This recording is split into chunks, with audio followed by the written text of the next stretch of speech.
Que feriez-vous si quelqu'un vous offrait une échappatoire à votre désespoir, mais que le prix à payer était de porter son enfant? Julia Evans n'aurait jamais imaginé qu'un après-midi pluvieux la conduirait vers la tour de verre d'Owen Blake, un milliardaire qui ne cherchait pas l'amour, mais simplement un héritier. Un regard, une proposition, une nuit qui allait tout changer. Car parfois, ce qui commence comme un accord froid finit par brûler bien plus intensément que quiconque n'aurait pu le prédire.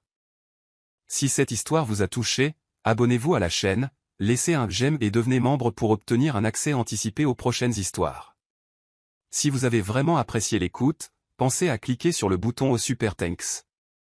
Commentez et dites-nous d'où vous nous écoutez. Votre soutien fait toute la différence et nous aide à continuer de vous apporter des histoires qui vous émeuvent. La pluie s'abattait comme des lames de rasoir sur Newark, dans le New Jersey, transformant les rues en miroirs gris reflétant le ciel lourd d'un après-midi d'automne. Julia Evans se tenait près de la fenêtre embuée de son petit appartement au 3e étage, regardant les gouttes glisser sur la vitre comme les larmes qu'elle n'avait plus la force de verser. L'odeur du café réchauffé flottait dans l'air, mêlée au parfum douceâtre du shampoing bon marché qu'elle avait utilisé ce matin-là. Ses mains tremblaient en tenant son téléphone portable, non pas de froid, mais d'une peur silencieuse qui l'habitait depuis des mois. 8 mois. 8 longs mois sans travail. 8 mois à regarder son compte en banque fondre comme une bougie au vent.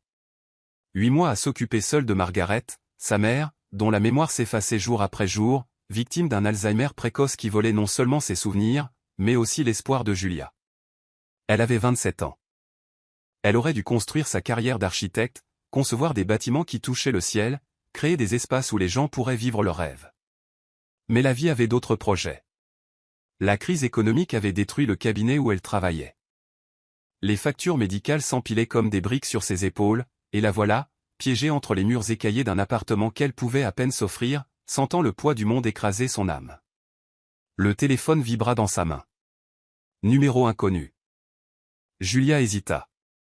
Les agences de recouvrement appelaient tous les jours. Mais quelque chose, peut-être le désespoir, peut-être l'intuition, la poussa à répondre. Allô? La voix à l'autre bout du fil était féminine, professionnelle, presque tranchante. Julia Evans?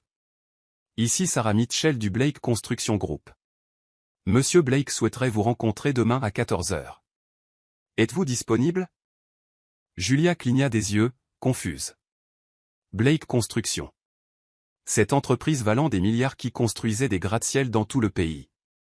Pourquoi diable l'appellerait-il? Oui, bien sûr. Puis-je demander de quoi il s'agit? Monsieur Blake préfère en discuter en personne. Je vous enverrai l'adresse par message. À demain, mademoiselle Evans. L'appel se termina avant que Julia ne puisse poser d'autres questions. Elle resta là, le cœur battant de façon erratique dans sa poitrine. Cela n'avait aucun sens. Aucun sens du tout. Mais quand on se noie dans le désespoir, même une planche brisée ressemble à un radeau de sauvetage. Le lendemain matin, Julia se réveilla avant l'aube. Elle choisit sa meilleure tenue, un pantalon noir légèrement délavé et un chemisier blanc qui conservait encore un peu de dignité. Elle ramena ses cheveux bruns en un chignon bas, appliqua une touche de mascara et un rouge à lèvres nude. Elle n'avait pas grand-chose de plus. Mais elle devait avoir l'air sûre d'elle. Elle devait avoir l'air d'être encore quelqu'un. Avant de partir, elle entra dans la chambre de sa mère. Margaret était assise sur le lit, fixant le mur avec des yeux vides. Julia s'agenouilla près d'elle, tenant sa main froide et ridée. « Maman, je dois sortir quelques heures. Madame Rodriguez va rester avec toi, d'accord ?» Margaret tourna lentement le visage, mais il n'y avait aucune reconnaissance dans ses yeux, juste un vide qui brisa le cœur de Julia en 1000 morceaux. « Tu es une jolie fille, » murmura Margaret, comme si elle parlait à une étrangère. Julia ravala la boule dans sa gorge, embrassa le front de sa mère et partit rapidement avant que les larmes ne coulent. Le siège du Blake Construction Group se trouvait au cœur de Manhattan, une tour de verre et d'acier qui fendait les nuages comme une épée étincelante. Julia monta les marches de marbre sur des jambes flageolantes, se sentant minuscule devant cette cathédrale de pouvoir et d'argent. Le bruit de ses chaussures résonnait dans le hall, mêlé au murmure des cadres bien habillés qui passaient en coup de vent, portant des mallettes en cuir et de l'ambition dans le regard. Elle s'identifia à la réception. Une assistante impeccable la conduisit au dernier étage, où le silence était presque religieux. Le couloir sentait le bois précieux et le café italien. Les murs affichaient des prix, des certificats et des photos de constructions monumentales éparpillées à travers le monde. La porte du bureau principal s'ouvrit, et c'est alors que Julia le vit, Owen Blake. Il se tenait près de la fenêtre panoramique, lui tournant le dos, les mains dans les poches de son pantalon de costume impeccablement taillé. Il avait les épaules larges, une posture droite, des cheveux noirs légèrement ébouriffés, comme s'il y avait passé la main à plusieurs reprises. Lorsqu'il se retourna, Julia sentit l'air quitter ses poumons.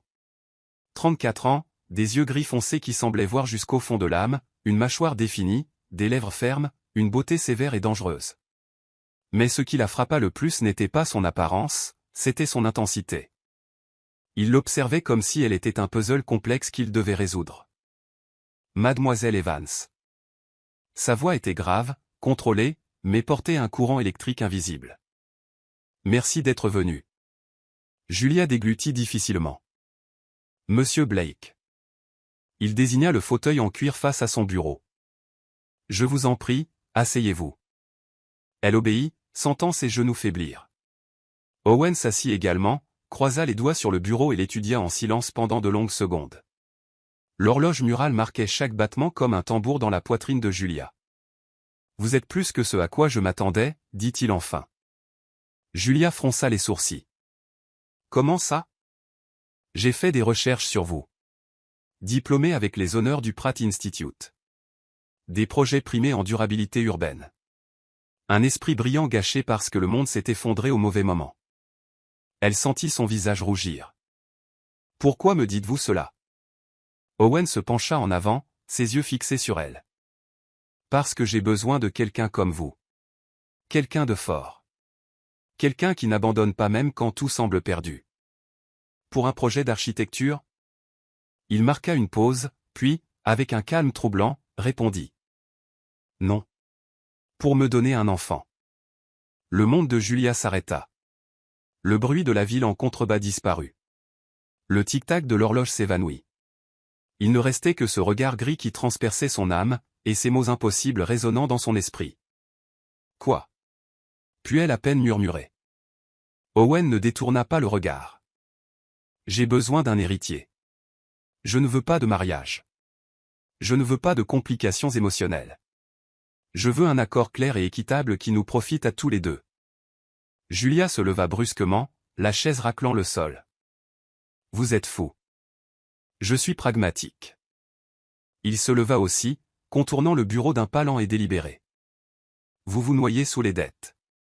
Votre mère a besoin de traitements spécialisés que vous ne pouvez pas payer. Vous êtes au chômage depuis des mois.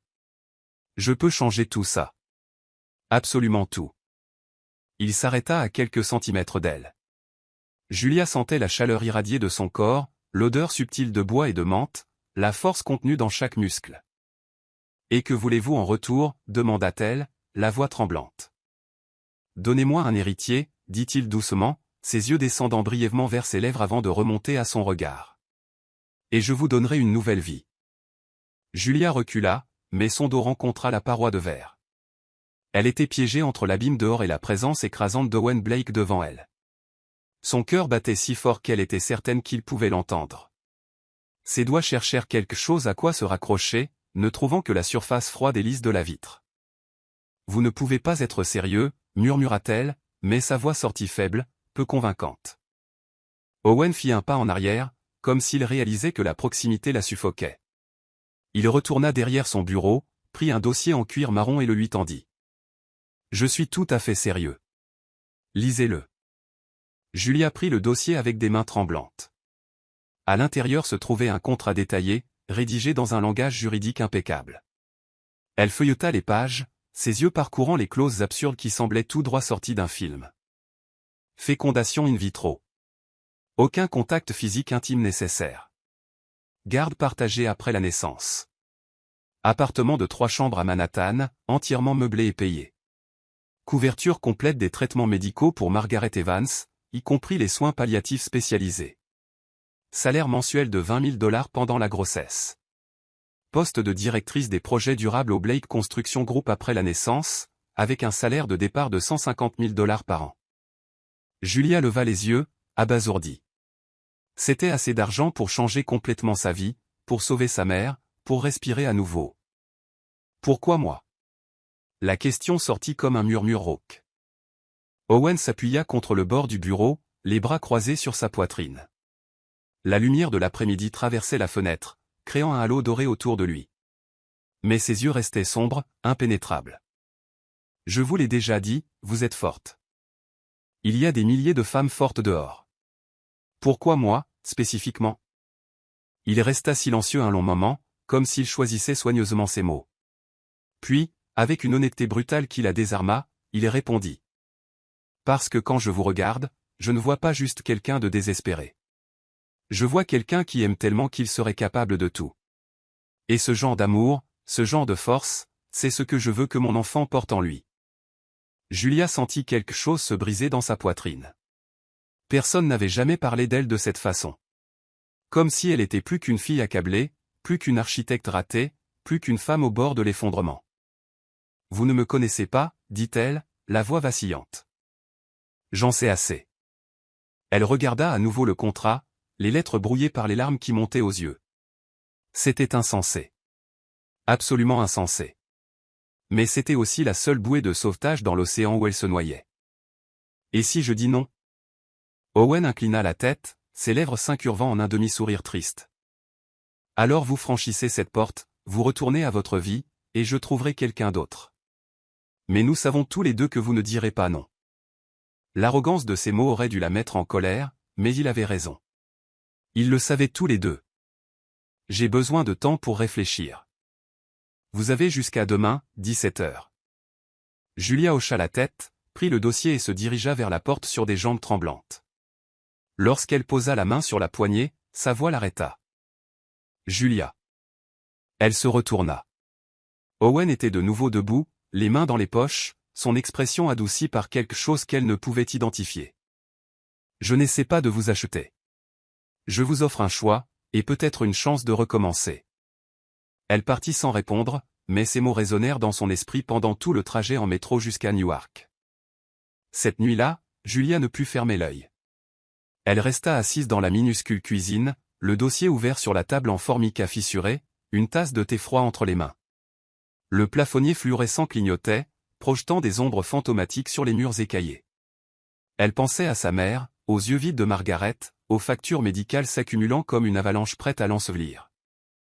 Elle pensait aux rêves qu'elle avait abandonnés, aux bâtiments qu'elle ne concevrait jamais, aux endroits qu'elle ne visiterait jamais, à la vie qu'elle ne vivrait jamais. Et elle pensait à Owen Blake, à ses yeux gris qui semblaient contenir des tempêtes, à cette voix grave qui faisait frissonner sa peau, à la façon dont il l'avait regardée, non pas avec pitié, mais avec quelque chose dangereusement proche du respect. Vous êtes plus que ce à quoi je m'attendais. Elle ferma les yeux, prit une profonde inspiration. L'appartement sentait le moisi et le désinfectant. Dehors, des sirènes déchiraient la nuit. Un enfant pleurait à l'étage du dessus. C'était sa réalité. C'était le trou dont elle ne pouvait sortir, à moins d'accepter la main tendue d'un étranger. Le lendemain, à 16h45, Julia se tenait une fois de plus devant la tour de verre. Cette fois, elle n'hésita pas. Elle monta d'un pas ferme, le contrat signé dans son sac à main usé. Owen l'a reçu personnellement. Lorsqu'elle posa le contrat sur son bureau, il ne montra aucune surprise. Il hocha simplement la tête, comme s'il avait toujours su qu'elle reviendrait. « Êtes-vous sûr ?» demanda-t-il, et il y avait une inquiétude sincère dans sa voix qui la prit au dépourvu.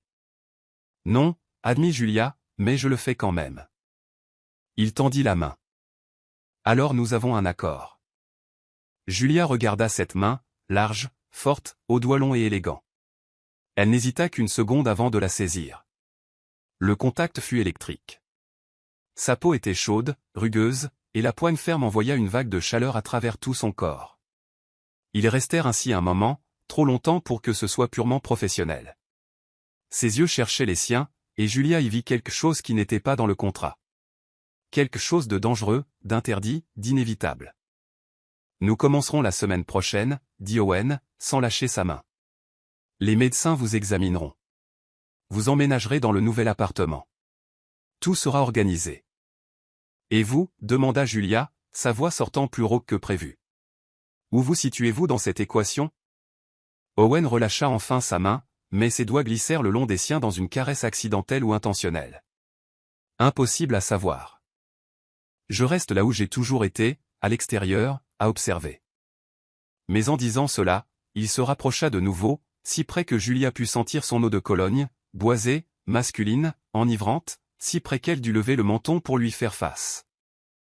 Mais quelque chose me dit, murmura-t-il, d'une voix basse et dangereuse, qu'observer ne suffira pas. Julia sentit tout son corps trembler, non pas de peur, mais de quelque chose de bien plus effrayant. Ce n'était pas dans l'accord, chuchota-t-elle. Ses lèvres s'étirèrent en un sourire lent, séducteur, dévastateur. Non, ça ne l'était pas.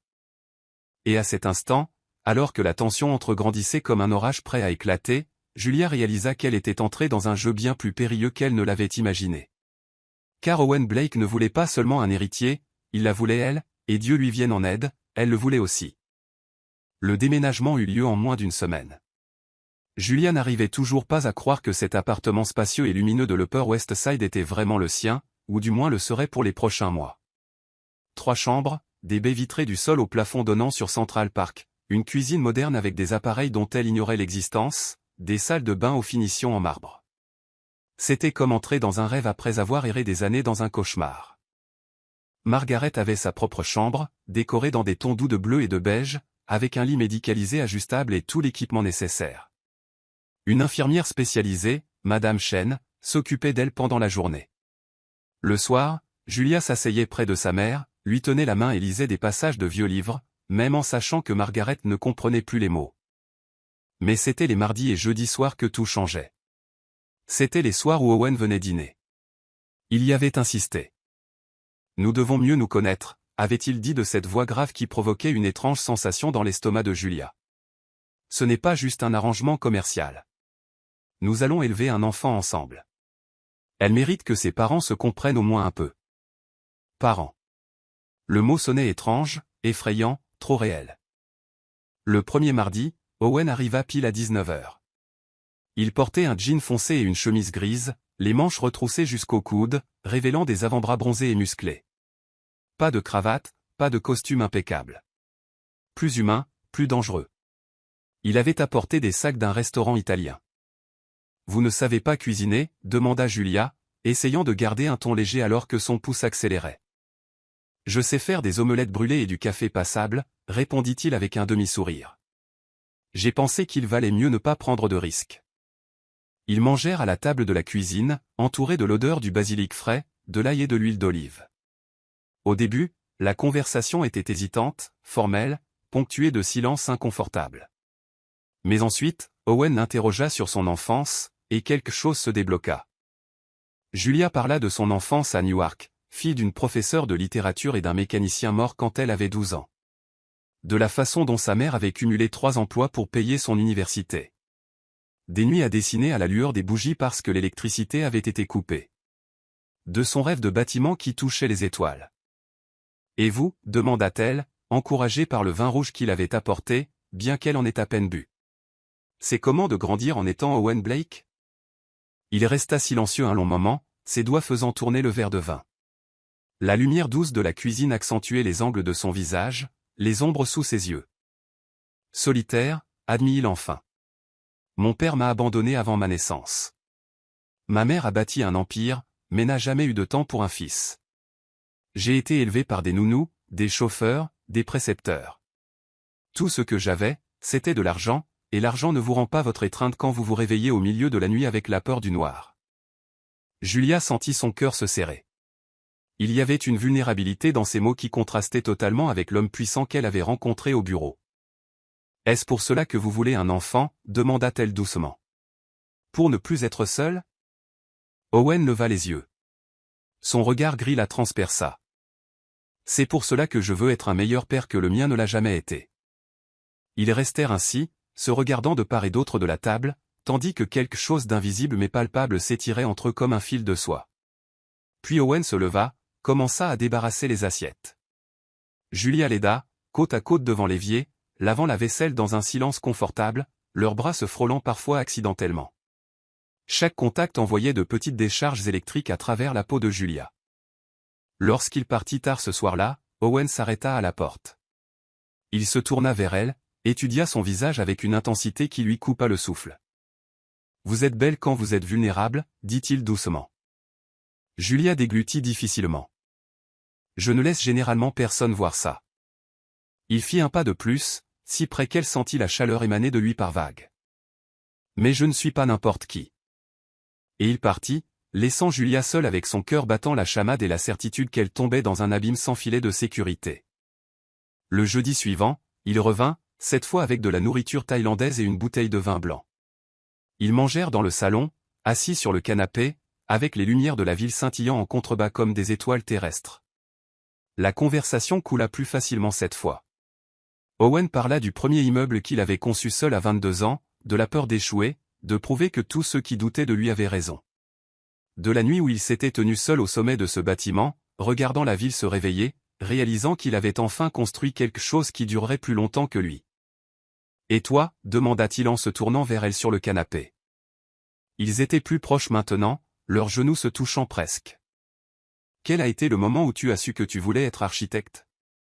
Julia sourit, le regard lointain, perdu dans ses souvenirs. « J'avais 8 ans. Ma mère m'a emmené voir la bibliothèque publique de New York. Ces lions de marbre, les colonnes énormes, le plafond peint. Je me tenais là, toute petite, regardant vers le haut, et j'ai pensé, quelqu'un a imaginé ça. Quelqu'un a pris un rêve et l'a transformé en pierre et en beauté. Et j'ai décidé que je voulais faire ça aussi.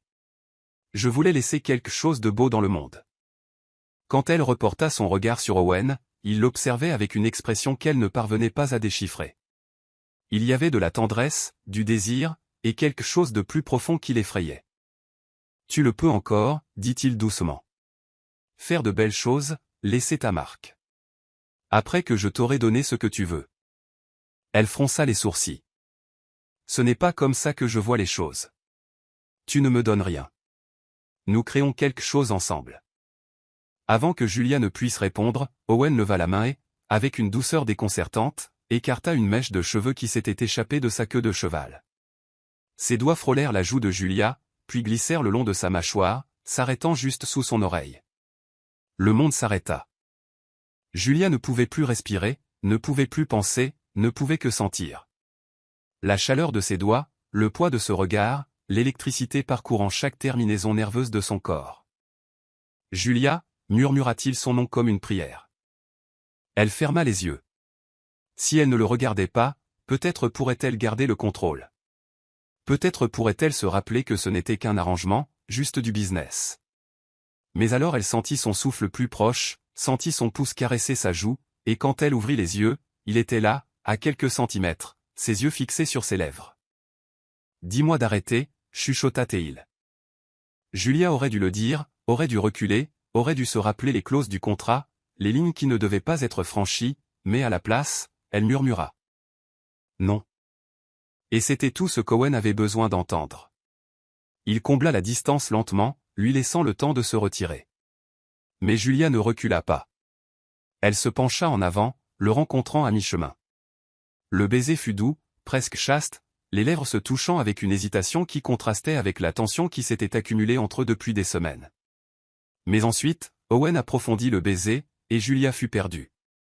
Ses mains trouvèrent ses épaules, ses doigts s'enfonçant dans le tissu de sa chemise. Les mains d'Owen glissèrent vers sa nuque, ses doigts s'emmêlant dans ses cheveux. Le baiser devint plus urgent, plus désespéré, comme s'ils mouraient tous deux de soif et avaient enfin trouvé de l'eau. Lorsqu'ils se séparèrent enfin, tous deux étaient à bout de souffle.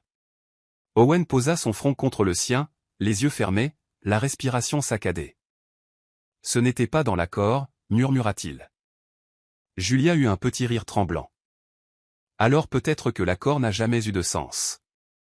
Il s'écarta brusquement, passa la main dans ses cheveux, un geste de frustration qu'elle commençait déjà à reconnaître. « Je ne peux pas. Nous ne pouvons pas. » « Pourquoi pas ? » ?»« Parce que ça complique tout. » Il se leva, commença à faire les 100 pas dans la pièce. « Parce que ce n'était pas ce que j'avais prévu. Parce que tu mérites mieux qu'un homme qui ne sait pas aimer. » Julia se leva aussi, les yeux brûlants. « Et qui a dit que je voulais de l'amour ? Peut-être que je veux juste ça. Quoi que ce soit. » Owen s'arrêta, se tourna vers elle. Son regard était orageux, conflictuel. Tu mens. À moi et à toi-même. Et avant qu'elle ne puisse répondre, il partit. Julia resta seule dans le salon, ses lèvres picotant encore, son cœur à la fois brisé et battant la chamade. Parce qu'Owen Blake avait raison. Elle mentait. Et la vérité était bien plus effrayante que n'importe quel accord ne pouvait le prédire. Les jours suivants furent tendus, chargés d'un silence qui criait plus fort que n'importe quel mot. Owen ne revint pas pour les dîners. Il envoyait de brefs messages professionnels, demandant des nouvelles des examens médicaux, des consultations avec les spécialistes de la fertilité, des préparations pour la procédure. Julia répondait sur le même ton, court, objectif, prétendant que ce baiser n'avait jamais eu lieu. Mais la nuit, seule dans l'énorme lit de l'appartement silencieux, elle passait ses doigts sur ses lèvres et se souvenait. Son goût, la chaleur, la façon dont il la tenait comme si elle était à la fois fragile et indestructible. Les consultations médicales étaient invasives et inconfortables. Prise de sang, échographie, questions intimes sur son cycle menstruel, sa santé reproductive, ses antécédents familiaux. Tout était enregistré, analysé, quantifié.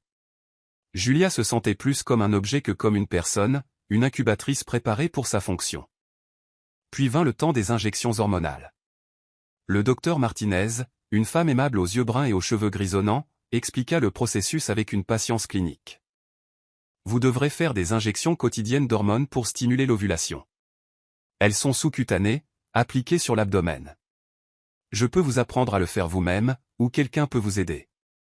Le processus dure environ 10 à 12 jours. Julia hocha la tête, essayant d'absorber toutes les informations qui semblaient flotter dans sa tête comme de la fumée. Je peux le faire moi-même.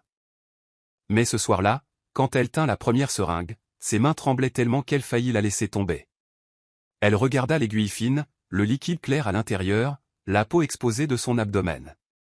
La peur la paralysa. Elle essaya, approcha l'aiguille de sa peau. Mais elle ne pouvait pas enfoncer ce morceau de métal dans son propre corps. Elle s'assit au bord du lit, les larmes coulant silencieusement. Elle se sentait pathétique, faible, incapable. Le téléphone sonna. Owen.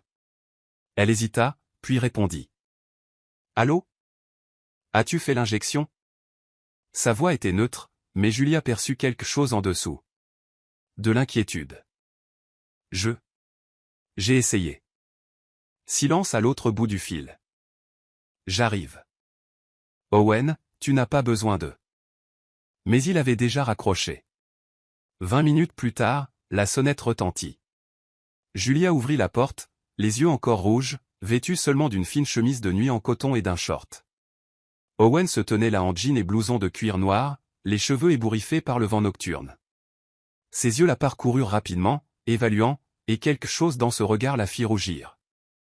Je peux entrer? Elle s'écarta, le laissant passer. L'appartement était silencieux. Madame Chen était déjà partie. Margaret dormait profondément dans sa chambre. Owen alla droit au but. Où sont les seringues? Julia désigna la boîte sur la table du salon. Il en prit une, l'examina, puis la regarda. Peux-tu t'allonger sur le canapé? Julia obéit, s'allongeant sur le dos, le cœur battant irrégulièrement. Owen s'agenouilla près d'elle, trop près, trop intime. Il ouvrit l'emballage stérile avec des gestes précis, prépara l'injection. Tu dois relever ta chemise, dit-il doucement. Julia déglutit difficilement. D'un doigt tremblant, elle releva l'ourlet de sa chemise de nuit, exposant son abdomen. Sa peau frissonna au contact de l'air froid, ou peut-être de son regard. Owen nettoya la zone avec de l'alcool.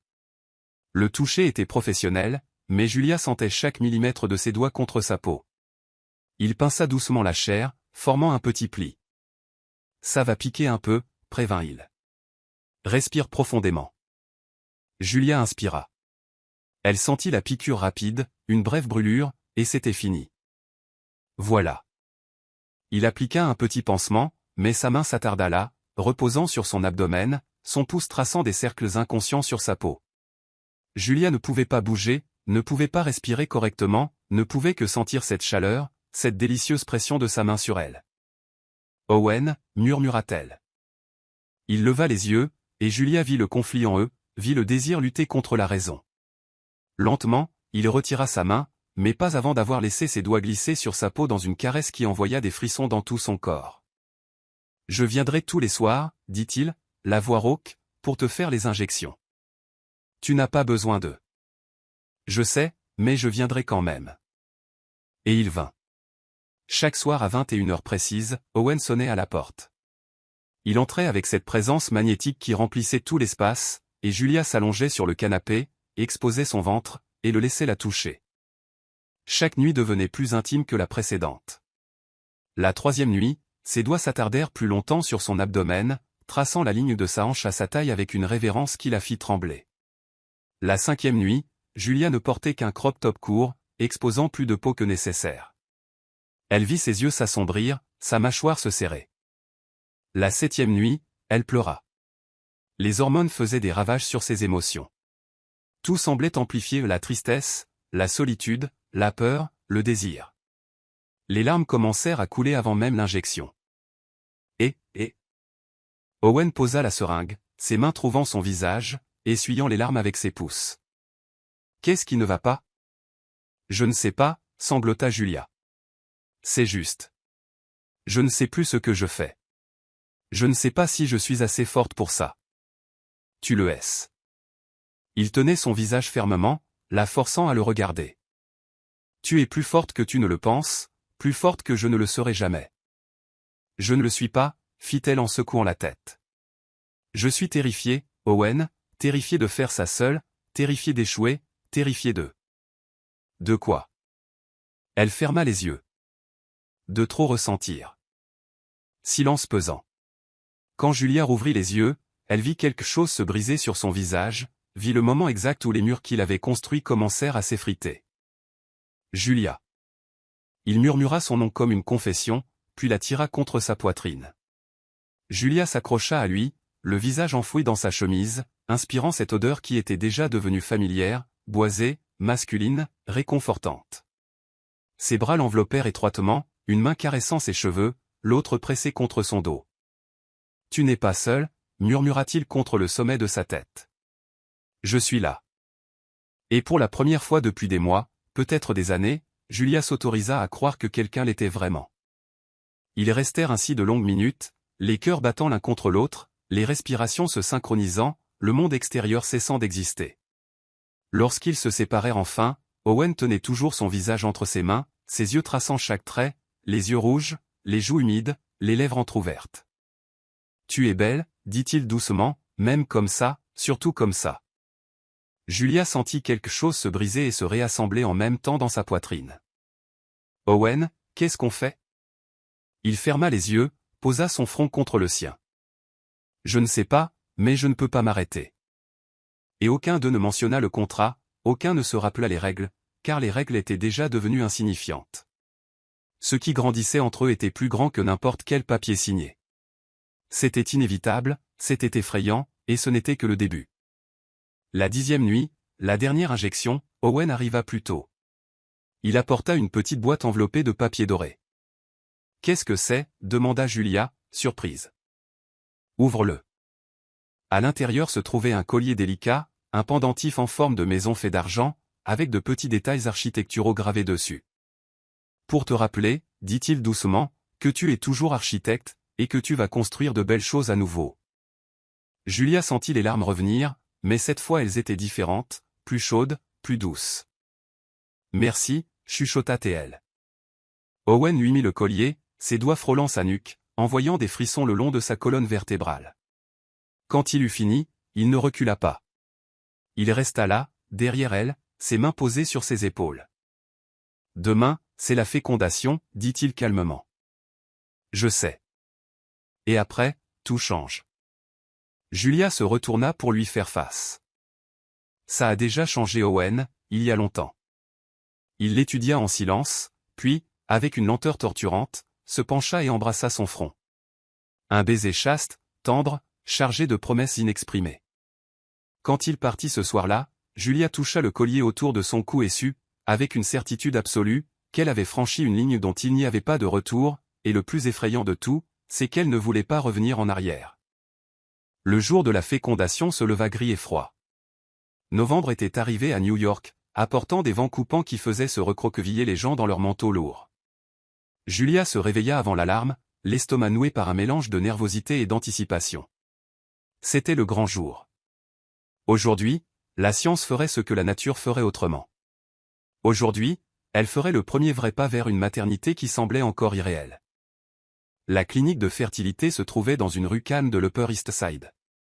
Le bâtiment était discret, élégant, avec des murs couleur crème et une décoration minimaliste qui tentait de transmettre la tranquillité. Mais Julia se sentait tout sauf tranquille. Ses doigts tremblaient en remplissant les formulaires. Son cœur s'emballait chaque fois qu'une porte s'ouvrait. Owen était là, bien sûr, assis dans la salle d'attente avec une posture parfaite, portant un costume gris foncé qui le rendait simultanément puissant et distant. Lorsque Julia entra, il se leva immédiatement. Ses yeux la balayèrent, évaluateurs, inquiets. « Ça va ?» demanda-t-il doucement. Elle hocha la tête, mais ils savaient tous les deux que c'était un mensonge. La procédure elle-même fut rapide et indolore, mais émotionnellement dévastatrice. Julia allongée sur un brancard, les jambes écartées, médecin et infirmière traitant son corps comme un réceptacle. Owen attendait dehors, à la demande de la clinique. Lorsqu'ils eurent fini, on lui dit de se reposer 30 minutes avant de partir. Julia resta seule dans la chambre silencieuse, fixant le plafond blanc, et soudain tout la frappa d'un coup, l'énormité de ce qu'elle venait de faire, la vie qui commençait peut-être à l'intérieur d'elle à cet instant précis, l'irréversibilité de tout cela. Et alors elle commença à pleurer, non pas des larmes silencieuses, mais des sanglots profonds qui venaient du tréfonds de son âme. Toute la tension, toute la peur, toute la solitude des derniers mois, tout remonta à la surface comme une digue rompue. La porte s'ouvrit. Owen entra, méprisant les règles, méprisant les protocoles. Il l'avait simplement vue pleurer et n'avait pas pu rester à l'écart. Julia? Il fut près d'elle en quelques secondes, sa main trouvant la sienne, la serrant fort. Qu'est-ce qui s'est passé? Quelque chose a mal tourné? Non, réussit-elle à dire entre deux sanglots. J'ai juste réalisé que c'est réel, que ça arrive vraiment, et je suis terrifié. Owen tira une chaise, s'assit près du brancard, mais ne lâcha pas sa main. De son autre main, il écarta les cheveux mouillés de son visage. Je le suis aussi, avoua-t-il, et il y avait une vulnérabilité brute dans sa voix que Julia n'avait jamais entendue auparavant. J'ai une peur bleue d'être un père terrible, de tout foutre en l'air, de répéter les erreurs de mes parents. Julia serra sa main en retour. Tu ne le feras pas. Comment peux-tu en être si sûr? Parce que tu es là, elle le regarda à travers ses larmes. Parce que tu t'en soucies, parce que tu es déjà meilleur que tu ne le penses. Quelque chose changea sur son visage. Une douceur, une reddition. Il se pencha, embrassa son front, puis ses joues, nettoyant les larmes de ses lèvres. C'étaient des baisers chastes, réconfortants, mais chacun brûlait la peau de Julia comme des braises. Rentrons, murmura-t-il. Tu as besoin de repos. Owen la ramena personnellement à l'appartement. Il ignora les réunions, les appels, les rendez-vous. Il resta près d'elle sur la banquette arrière de la voiture, sa main toujours entrelacée avec la sienne, et Julia réalisa que ce n'était plus simplement un arrangement. C'était quelque chose d'infiniment plus compliqué. À l'appartement, il l'aida à s'installer sur le canapé, apporta de l'eau, ajusta les coussins. Madame Chen s'occupait de Margaret, alors ils étaient seuls dans le salon baigné par la lumière grise de l'après-midi. Tu devrais y aller, dit Julia, mais sa voix manquait de conviction. Je suis sûr que tu as du travail. Je ne vais nulle part, répondit Owen, s'asseyant sur le canapé à côté d'elle. Si près que leurs genoux se touchaient. Ils restèrent en silence un moment, existant simplement ensemble. Le bruit de la ville en contrebas était étouffé par les fenêtres épaisses. L'horloge au mur marquait les secondes avec un doux tic-tac. Owen? Julia brisa le silence. Oui. Pourquoi fais-tu vraiment ça? Et ne me donne pas la réponse répétée sur le fait de vouloir un héritier. Je veux la vérité. Il resta silencieux si longtemps que Julia crut qu'il ne répondrait pas. Mais alors il commença à parler, sa voix basse et chargée d'émotion. Parce que je suis fatigué d'être seul. Parce que j'ai bâti un empire. Mais à la fin de la journée, je rentre dans une maison vide et je réalise que rien de tout cela n'a d'importance. Parce que je t'ai vu dans ce bureau, désespérée mais toujours combattante, toujours forte, toujours capable d'aimer si profondément que tu étais prête à tout sacrifier pour ta mère. Et j'ai pensé.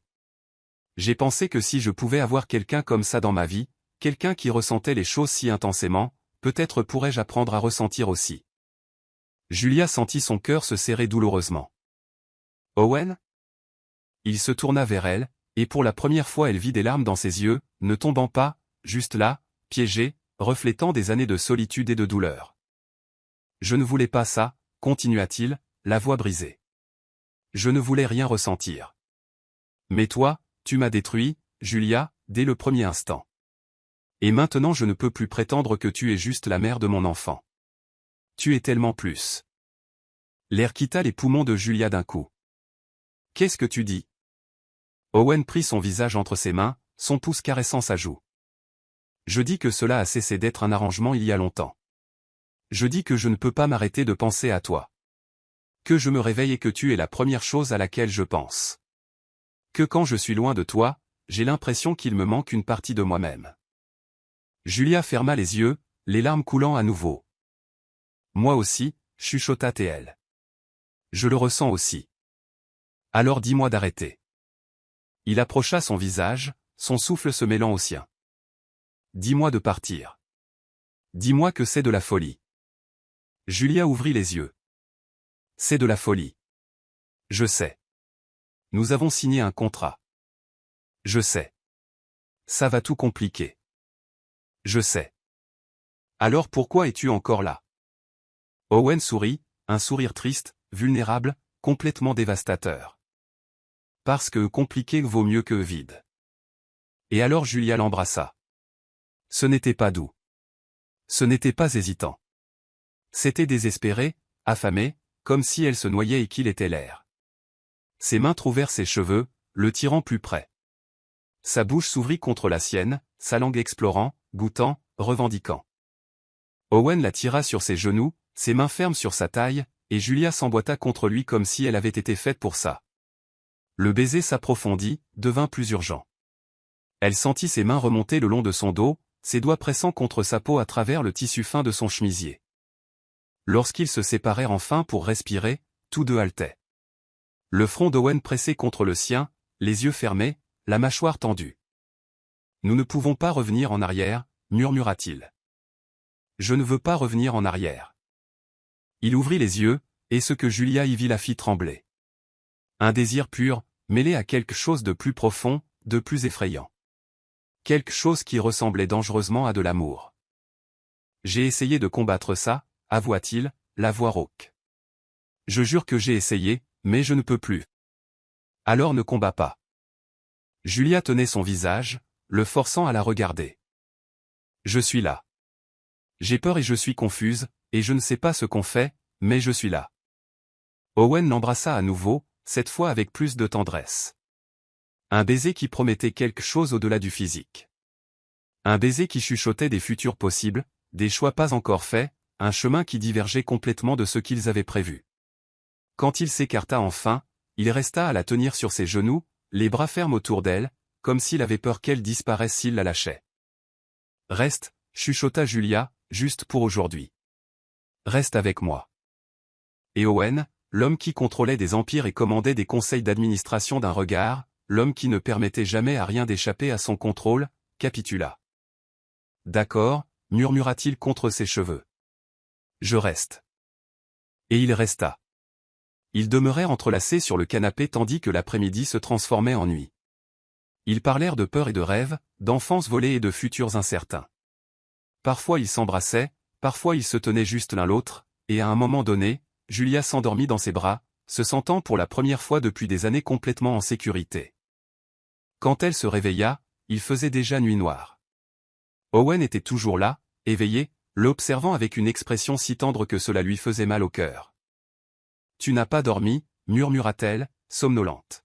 « Je ne voulais pas perdre une seconde de ça » répondit-il en écartant une mèche de cheveux de son visage. Et à ce moment-là, tandis que la ville pulsait en bas et que le monde continuait de tourner, Julia sut avec une certitude absolue qu'elle était tombée amoureuse d'Owen Blake. Et à la façon dont il la regardait, avec ce mélange d'émerveillement et de terreur, elle soupçonna qu'il était tombé amoureux d'elle aussi. Ce qui avait commencé comme un arrangement s'était transformé en quelque chose qu'aucun contrat ne pouvait contenir. Et il n'y avait aucun retour possible. Les jours suivant la fécondation furent étranges, suspendus dans une sorte de limbes émotionnelles. Julia était piégée dans une attente agonisante, 2 semaines jusqu'au test de grossesse, 2 semaines pour savoir si ça avait marché, si une nouvelle vie grandissait en elle. Les médecins recommandaient un repos modéré, pas de stress, une alimentation saine. Mais comment pouvait-elle ne pas stresser quand son cœur était en guerre contre lui-même? Après cette nuit sur le canapé, après ces baisers qui avaient tout changé, Owen avait reculé. Pas physiquement. Il venait toujours à l'appartement chaque jour. Mais émotionnellement, il avait de nouveau érigé des murs. Il arrivait en fin d'après-midi avec de la nourriture saine, demandait comment elle se sentait, vérifiait si elle avait besoin de quoi que ce soit. Mais il gardait ses distances.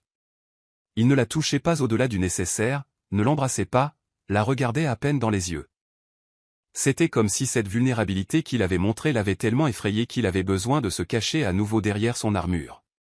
Et cela tuait Julia. À l'intérieur, elle essayait de comprendre. Elle savait qu'Owen avait l'habitude de tout contrôler, de maintenir une distance émotionnelle, de ne laisser personne entrer. Elle savait que ce qui se passait entre eux l'effrayait autant qu'elle. Mais cela ne rendait pas les choses plus faciles. Cela ne rendait pas moins douloureux le fait de le voir se fermer de plus en plus. Le jeudi soir, une semaine après la fécondation, Owen arriva avec des sushis, les options sans danger pour la grossesse, précisa-t-il. Ils mangèrent en silence à la table de la cuisine. Julia tenta d'engager la conversation, mais chaque tentative mourut rapidement. Des réponses brèves, des regards fuyants, le poids des non-dits écrasant l'air entre eux. « Comment s'est passé le travail » demanda-t-elle, désespérée de briser le silence. « Chargé. »« Le projet de Philadelphie ?» ?»« Dans les temps. » Owen. Julia posa ses baguettes, frustrée. « Vas-tu continuer comme ça ?» Il leva les yeux, son expression soigneusement neutre. « Continuer quoi ? » À faire semblant qu'il ne s'est rien passé. À faire semblant que tu ne m'as pas embrassé. Que tu ne m'as pas dit ces choses. Un muscle tressaillit dans sa mâchoire. Je n'aurais pas dû les dire. Les mots frappèrent Julia comme un coup de poing dans l'estomac. Qu'est-ce que tu veux dire ? Owen soupira, passant une main dans ses cheveux, ce geste de frustration qu'elle connaissait si bien. Ça complique les choses, Julia. J'étais vulnérable, tu étais vulnérable, et nous avons laissé les choses aller trop loin. Trop loin. Sa voix trembla. Es-tu sérieuse ? Nous devons rester concentrés sur ce qui compte. Sur le bébé. Sur le contrat. Au diable le contrat. Julia se leva brusquement, la chaise raclant le sol. Ce maudit bout de papier ne signifie plus rien, pas après ce qui s'est passé entre nous. Owen se leva également, mais garda ses distances. Ses yeux étaient orageux, tourmentés, mais sa voix sortit trop contrôlée, trop froide. Il signifie quelque chose, parce que c'est ce qui permet à tout cela de fonctionner. C'est ce qui empêche tout ça de devenir un désastre. Trop tard, dit Julia, les larmes commençant à couler. C'est déjà un désastre, Owen, et le fait de fuir n'y changera rien. Pendant un instant, elle vit quelque chose se briser dans son expression, elle vit la douleur, le désir, la peur, mais il se reprit, et le masque revint. Je ne fuis pas. Je suis réaliste. Tu es un lâche. Le mot resta suspendu dans l'air entre eux, tranchant comme une lame. Owen ferma les yeux un long moment. Lorsqu'il les rouvrit, il y avait une froideur qui brisa le cœur de Julia. Peut-être que je le suis. Mais au moins, je ne prétends pas que cela puisse avoir une fin heureuse. Et il partit, laissant Julia seule dans la cuisine, avec l'odeur des sushis et le goût amer du rejet dans la bouche. Les jours suivants furent pires. Owen ne vint pas. Il envoyait des messages pour demander comment elle allait, mais ne se montrait jamais. Il faisait livrer de la nourriture. Il payait toutes les factures. Il remplissait sa part du contrat à distance, comme si Julia n'était qu'un projet de plus à gérer. Et Owen manquait à Julia d'une manière qui l'effrayait, ses yeux gris lui manquaient, sa voix grave lui manquait, la façon dont il la touchait pendant les injections lui manquait, avec ce mélange de soins et de désirs retenus. Les conversations fluides lui manquaient, le fait d'être vue, vraiment vue, par quelqu'un lui manquait. Elle essayait de se convaincre qu'elle était mieux ainsi. Que la distance était plus sûre, que se concentrer uniquement sur le bébé était plus sensé. Mais la nuit, allongée seule dans l'immense lit, elle passait ses doigts sur le pendentif en forme de maison autour de son cou et se demandait si elle manquait aussi à Owen. Margaret passa une semaine difficile. Les épisodes de confusion augmentèrent. Une nuit, elle se réveilla en hurlant, convaincue que des hommes envahissaient l'appartement. Julia dut la tenir, la calmer, lui chanter les berceuses que sa mère lui chantait enfant. C'était épuisant, dévastateur, et elle voulait qu'Owen soit là, elle voulait pouvoir s'appuyer sur lui, sentir ses bras autour d'elle, lui disant que tout irait bien. Mais il n'était pas là, et Julia réalisa avec une douloureuse clarté qu'il ne le serait peut-être jamais. La nuit du 13e jour après la fécondation, juste un jour avant le test, Julia ne pouvait pas dormir. Elle était allongée, fixant le plafond, la main posée sur son abdomen, essayant de sentir si quelque chose était différent. Il n'y avait rien. Aucun signe. Aucun changement. Juste le silence. Que se passerait-il si elle était enceinte? Owen resterait-il distant? Élèverait-il un enfant dans cette froideur, dans cet arrangement sans âme?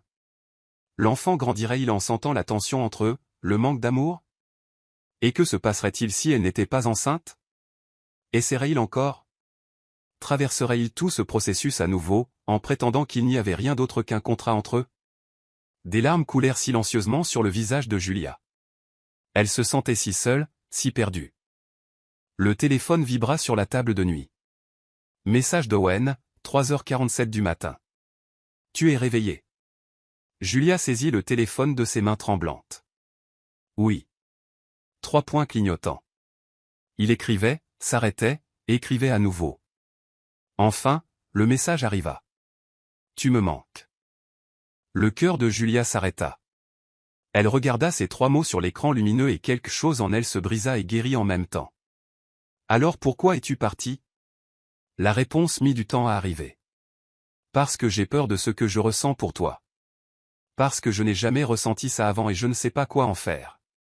Parce que si je me donne complètement et que je te perds, je ne sais pas si je survivrai. Julia pleura de plus belle, le téléphone tremblant dans ses mains alors qu'elle tapait. Tu ne me perdras pas. Je suis là.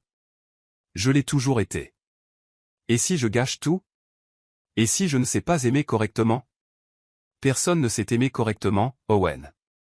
On essaie, on échoue et on essaie encore. Silence numérique. Pas de réponse. Julia attendit, le cœur battant, les minutes s'étirant comme des heures. Puis, la sonnette retentit. Elle bondit, courut à la porte, le cœur dans la gorge. Elle ouvrit. Owen était là, dans le couloir faiblement éclairé, vêtu d'un jogging et d'un jean, les cheveux complètement ébouriffés, les yeux rouges et fatigués. Il avait l'air de ne pas avoir dormi depuis des jours. Il avait l'air détruit. Il avait l'air humain. Je ne peux pas rester loin, dit-il, la voix brisée. J'ai essayé, je te jure que j'ai essayé, mais je ne peux pas. Julia ne dit rien. Elle fit juste un pas en avant et se jeta dans ses bras. Owen la serra fort, le visage enfoui dans ses cheveux, le corps tremblant légèrement. Je suis désolé, chuchota-t-il contre sa tête. Je suis désolé d'être un lâche. Je suis désolé d'avoir fui. Je suis désolé pour... Arrête, l'interrompit Julia, se reculant juste assez pour le regarder dans les yeux. Arrête de t'excuser et embrasse-moi. Et il obéit. Le baiser fut différent cette fois, pas désespéré, pas urgent, mais profond, lent, chargé de promesses. Comme si c'était un nouveau départ, comme si c'était un choix qu'ils faisaient tous les deux consciemment, malgré toute la peur. Lorsqu'ils se séparèrent, Owen posa son front contre le sien. Demain, c'est le test, murmura-t-il. Je sais. Et si c'est positif, on gérera ça ensemble. Et si c'est négatif, on gérera ça ensemble aussi. Owen ouvrit les yeux, étudia son visage avec une intensité qui la fit frissonner. Tu me fais peur, Julia Evans. Pourquoi? Parce que tu me donnes envie de choses que j'avais juré de ne jamais vouloir. Une famille, un foyer, quelqu'un vers qui rentrer le soir, quelqu'un qui connaît mes peurs et choisit quand même de rester. Julia sourit à travers ses larmes. C'est effrayant. Terrifiant. Bienvenue au club. Il eut un rire bas et rauque, et l'embrassa de nouveau, un baiser rapide et tendre. Je peux rester, demanda-t-il. Juste ce soir. Juste jusqu'au test demain. Je ne veux pas que tu traverses ça seule. Oui, chuchota Julia. S'il te plaît. Reste. Et Owen resta. Ils s'allongèrent ensemble dans le grand lit, corps entrelacés, respiration synchronisée. Il traça distraitement des cercles sur son bras. Elle dessina des motifs invisibles sur sa poitrine. Et pour la première fois depuis des semaines, ils réussirent tous les deux à dormir. Parce que peu importait ce que dirait le test demain. Peu importait ce qui viendrait ensuite. À ce moment-là, ils savaient l'un l'autre. Et peut-être que c'était suffisant. Le matin arriva lentement, comme si le temps lui-même hésitait à avancer. Julia se réveilla enveloppée dans la chaleur du corps d'Owen, son bras lourd sur sa taille, son souffle doux contre sa nuque. Un instant, avant d'ouvrir complètement les yeux, elle s'autorisa à simplement exister dans cette paix, son odeur sur sa peau, son poids réconfortant à côté d'elle, le sentiment de ne plus être seule. Mais la réalité la frappa. C'était le jour J, 14 jours après la fécondation. Le jour de la prise de sang qui dirait si elle était enceinte ou non. Le jour qui changerait tout, d'une manière ou d'une autre. Julia sentit son estomac se nouer de nervosité. Owen bougea derrière elle, l'attirant plus près, marmonnant quelque chose d'inintelligible dans son sommeil. Elle se retourna doucement dans ses bras, étudiant son visage détendu. Il paraissait plus jeune ainsi, plus vulnérable, dépouillé de l'armure qu'il portait le jour. Comme s'il sentait son regard, Owen ouvrit lentement les yeux. Il mit quelques secondes à faire le point, puis un petit sourire hésitant courba ses lèvres. « Salut » murmura-t-il, la voix rauque de sommeil. « Salut » chuchota Julia en retour. Ils restèrent ainsi un moment, à se regarder. Et Julia vit mille choses non dites dans ses yeux gris. Peur, espoir, tendresse, désir. « Prête » demanda-t-il doucement. « Non » admit-elle avec une honnêteté brutale. « Je suis terrifié. » Owen leva la main, écarta une mèche de cheveux de son visage, ses doigts s'attardant sur sa joue. « Moi aussi. Mais on sera terrifiés ensemble. » La clinique était calme ce vendredi matin. La prise de sang fut rapide. C'était fait. Maintenant, il fallait attendre. Les résultats seront prêts dans environ 2 heures, dit l'infirmière avec un sourire professionnel. Le docteur Martinez vous appellera dès que nous aurons les chiffres. 2 heures. 120 minutes. 7200 secondes de pure agonie. Owen tenait la main de Julia alors qu'il quittait la clinique. L'air de novembre était coupant. Un café ? Suggéra Owen, mais sa voix n'avait pas son assurance habituelle. Il était aussi nerveux qu'elle. Je ne peux pas. La caféine, rit Julia sans humour. Au cas où je serais, tu sais. Enceinte. Il passa sa main dans ses cheveux. On pourrait marcher ? Marchons, décida Julia. J'ai besoin de bouger ou je vais devenir folle. Ils marchèrent donc sans but dans les rues de Manhattan. Et si ça ne marche pas, demanda soudainement Julia, s'arrêtant devant une vieille librairie. Et si le test est négatif ? Owen se tourna vers elle, prit ses 2 mains dans les siennes. Alors on essaiera encore, si tu le veux. Et toi, tu le veux ? Il hésita, et Julia vit le conflit passer sur son visage. Je le veux, dit-il finalement. Mais pas juste pour le bébé. Je veux ça, toi et moi, peu importe ce que c'est. Je veux la chance de le découvrir. Le cœur de Julia se serra douloureusement. Owen. Je sais que je ne suis pas doué pour ça, continua-t-il rapidement. Je ne sais pas comment être vulnérable, je ne sais pas comment vraiment laisser entrer quelqu'un, mais je veux apprendre. Avec toi. Pour toi.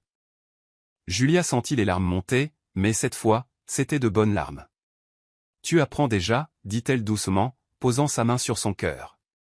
Chaque jour, chaque fois que tu es là, chaque fois que tu restes, chaque fois que tu choisis de ne pas fuir. Owen couvrit sa main de la sienne. Et si je gâche tout ? Alors on gâchera tout ensemble, et on réparera tout ensemble. C'est comme ça que ça marche. Il se pencha, embrassa son front. Tu es si bonne, murmura-t-il. Trop bonne pour moi. Arrête de dire ça. Tu n'es pas l'homme terrible que tu penses être. Comment peux-tu en être si sûr ? Parce que l'homme terrible ne serait pas ici à me tenir la main en tremblant de nervosité pour un test de grossesse. L'homme terrible ne m'aurait pas fait mes injections chaque soir.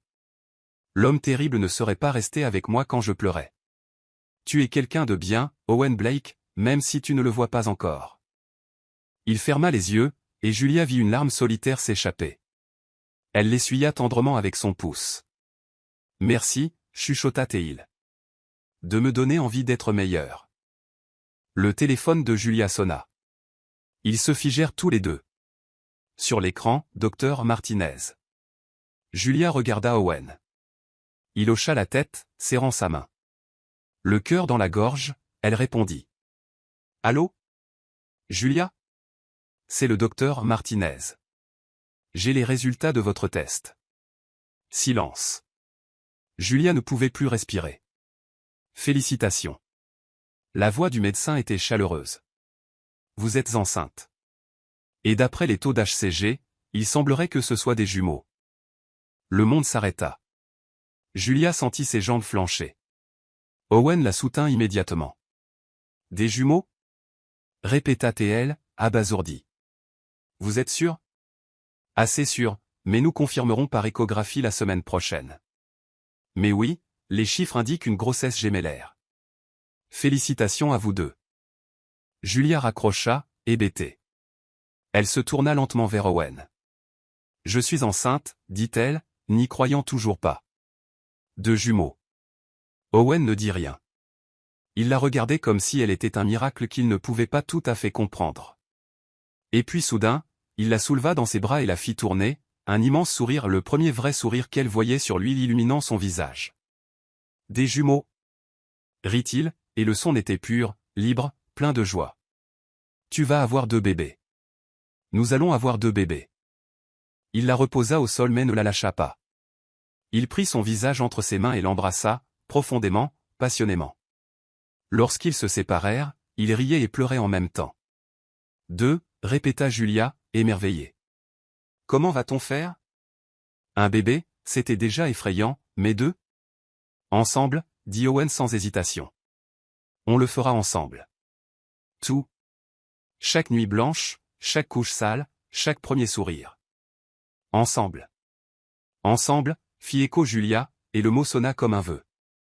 Ce soir-là, Owen ne partit pas. Ils mangèrent des omelettes légèrement brûlées assis sur le sol du salon, riant de l'absurdité et de la perfection du moment. Margaret eut un rare moment de lucidité. Tu rayonnes, ma chérie. Il y a quelque chose de différent chez toi. Je suis enceinte, maman, dit doucement Julia. De jumeaux, sourit Margaret. Tu vas être une mère merveilleuse. Plus tard, au lit, Owen posa sa main sur le ventre encore plat de Julia. Salut, chuchota Théil à son ventre. C'est moi, votre papa. Je ne sais pas encore grand-chose sur le fait d'être père, mais je vais essayer très fort, promis. Et vous avez la meilleure maman du monde. Elle est forte et courageuse, et je suis l'homme le plus chanceux du monde parce qu'elle m'a choisi. Julia sentit les larmes couler. Owen leva les yeux. Qu'est-ce qu'il y a? Je t'aime, dit-elle simplement, honnêtement. Owen se figea. Puis il bougea, se hissant jusqu'à ce que leurs visages soient au même niveau, et la regarda avec une intensité qui lui coupa le souffle. Je t'aime aussi, chuchota Théil, avec émerveillement, comme s'il était lui-même surpris par la découverte. Je ne sais pas quand c'est arrivé. Mais je t'aime, Julia, d'une manière qui m'effraie et me complète à la fois. Et il l'embrassa, un baiser qui scellait quelque chose de bien plus profond que n'importe quel contrat. Un baiser qui disait, tu es à moi et je suis à toi, et ensemble nous sommes tout. Les jours suivants furent un tourbillon d'émotions. Les échographies montrèrent deux petits points pulsants. Owen était présent à chaque rendez-vous. Mais il y avait encore une tension non résolue entre eux. Des aveux d'amour avaient été faits, mais physiquement, ils s'étaient retenus. Jusqu'à ce mardi soir. Owen arriva avec des pivoines roses les préférées de Julia, bien qu'elle ne le lui ait jamais dit. Ils dînèrent, parlèrent de tout et de rien, mais sous chaque mot, une tension électrique vibrait. Quand ils finirent la vaisselle, Owen ne fit aucun geste pour partir. Reste, dit-elle. Ce n'était pas une demande, c'était un besoin. J'avais prévu de le faire, répondit-il en s'approchant. Il réduisit la distance, caressant sa joue. Dis-moi ce que tu veux, murmura-t-il. Toi, chuchota Julia. Je veux toi. La dernière barrière tomba. Il l'embrassa avec une faim contenue depuis des semaines. Chambre, réussit-elle à halter. Owen la souleva. Lorsqu'ils atteignirent le lit, le clair de lune baignait la pièce. « Tu es si belle, dit-il, la voix rauque.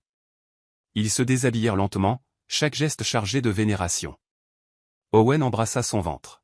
« C'est ici que grandissent nos bébés, dit-il avec révérence. Tu es incroyable. » L'acte d'amour fut intense, une mélange de passion et de tendresse, une confirmation physique de leur promesse. « Je t'aime, dit-il au moment de s'unir à elle. »« Je t'aime, fit-elle écho. » Et là, dans la douce lumière de la lune, ils comprirent la vérité fondamentale. Le contrat n'avait été que le début. L'amour était ce qui comptait vraiment. Les mois suivants furent une transformation complète. Le ventre de Julia s'arrondit. Owen emménagea officieusement, puis complètement. Il devint protecteur, attentif, apprenant tout sur la paternité. Il délégua au travail pour être présent.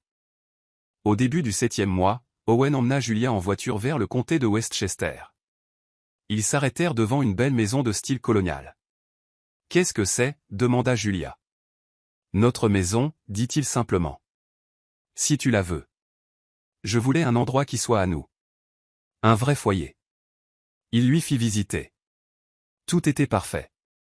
Puis, il l'emmena sous un kiosque dans le jardin. Owen s'agenouilla. Il sortit une petite boîte en velours contenant une bague en saphir. « Je sais qu'on a commencé tout ça à l'envers, commença-t-il, la voix étranglée. Mais je ne peux pas imaginer ma vie sans toi. Julia Evans, tu m'as appris ce qu'est l'amour. Épouse-moi. Non pas pour les bébés, ni pour le contrat, mais parce que tu es mon foyer. » Julia, en larmes, murmura « Oui, oui, oui, 1000 fois oui. » Le déménagement eut lieu le mois suivant. À 8 mois de grossesse, ils se marièrent dans leur jardin, une cérémonie intime. Julia portait une robe simple, Owen était pieds nus dans l'herbe. « Tu es mon amour, ma partenaire, mon foyer, » jura Owen. « Tu m'as sauvé quand je me noyais, » répondit Julia. « Tu es mon cœur, mon port d'attache, mon pour toujours. » Le 9e mois arriva comme une tempête. Julia était énorme et épuisée, mais Owen était là pour chaque massage de pied, chaque envie alimentaire nocturne. Les os de Julia rompirent un mardi après-midi dans le jardin. « Owen !» cria-t-elle. La panique, puis l'action. Le trajet vers l'hôpital, la douleur, la main d'Owen qui ne lâchait pas la sienne. « Tu te débrouilles si bien », répétait-il. À 23h52, le premier bébé naquit. « C'est un garçon », annonça le docteur Martinez. 3 minutes plus tard, c'est une fille. Gabrielle Owen Blake et Sophia Margaret Blake. Owen pleurait en regardant ses enfants. « Merci, Julia. Merci. » 2 jours plus tard, à la maison, Margaret eut un moment de lucidité pour rencontrer ses petits-enfants. « Elle est belle, comme sa mère, » dit Margaret en tenant Sophia. « Elle s'appelle Sophia Margaret. »« En ton honneur. » Margaret sourit avec paix. Elle s'éteignit paisiblement dans son sommeil 2 semaines plus tard, ayant bouclé la boucle. La vie avec les jumeaux était chaotique mais magnifique. Owen se révéla être un père dévoué. Julia reprit le travail en tant que directrice des projets durables, construisant l'architecture qui changeait des vies. Le jour du premier anniversaire des jumeaux, couchés dans leur lit, Julia demanda « Tu te souviens du jour où on s'est rencontrés ? Comment pourrais-je oublier ? C'était fou. Mais ça a marché. J'ai obtenu une famille, dit Owen. J'ai obtenu l'amour. J'ai tout ce dont je ne savais pas avoir besoin. Nous nous sommes sauvés l'un l'autre, dit Julia. Des années plus tard, Julia regardait par la fenêtre de son bureau. Owen jouait au monstre avec Gabrielle et Sophia, maintenant âgés de 5 ans, dans le jardin. Elle toucha son pendentif maison. Elle était chez elle. Pas dans le bâtiment, mais en Owen, dans ses enfants, dans l'amour qu'ils avaient construit. Owen Blake n'avait pas seulement trouvé un héritier. Il avait trouvé un foyer. Julia ne s'était pas fait sauver par un milliardaire, elle s'était sauvée elle-même en choisissant de croire qu'elle méritait d'être aimée. Ils avaient prouvé que les débuts les plus improbables peuvent mener aux fins les plus parfaites. Que l'amour ne suit pas les contrats. Il arrive, simplement. Et il change tout. Si cette histoire vous a touché, abonnez-vous à la chaîne, laissez un j'aime et devenez membre pour avoir un accès anticipé aux prochaines histoires. Et si vous avez vraiment apprécié l'écoute, pensez au bouton au Super Thanks. Dites-nous en commentaire d'où vous écoutez.